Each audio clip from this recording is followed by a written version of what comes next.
birthday and syempre my special treat ang Chowking for you to celebrate Father's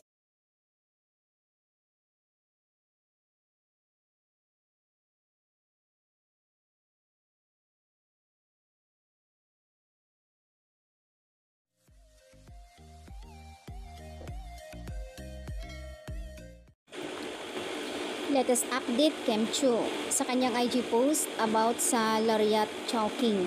Dahil Father's Day na in a few days, why not na i-treat natin ang ating mga daddy, papa, tatay, father or ama kung ano man ang tawag sa ating sa haligi ng tahanan. So ayan, at nagpapag-game naman itong si Kimi. May 4 siyang guest na hulaan ang Laureate na kung ano na lang since na wala pa daw ang kanyang daddy.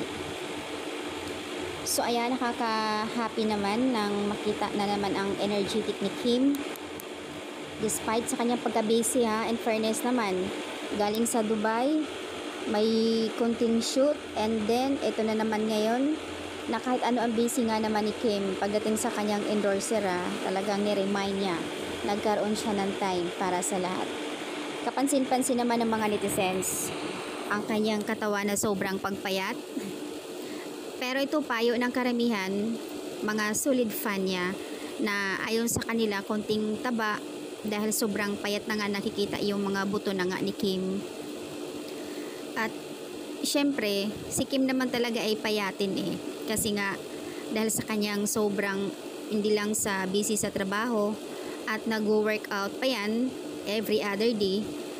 May sarili naman siyang workout.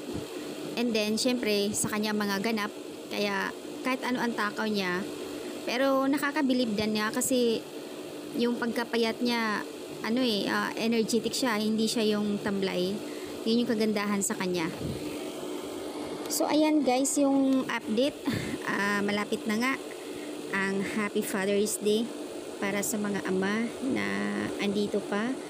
At syempre yung nasa heaven na rin, Happy Father's Day sa kanila. So, congrats naman Kem Chu sa iyong Chowking endorsement na hindi mo talaga iniwan ang mga endorser mo na kahit anong busy mo. And shout out to all fathers out there, especially to my papa in heaven.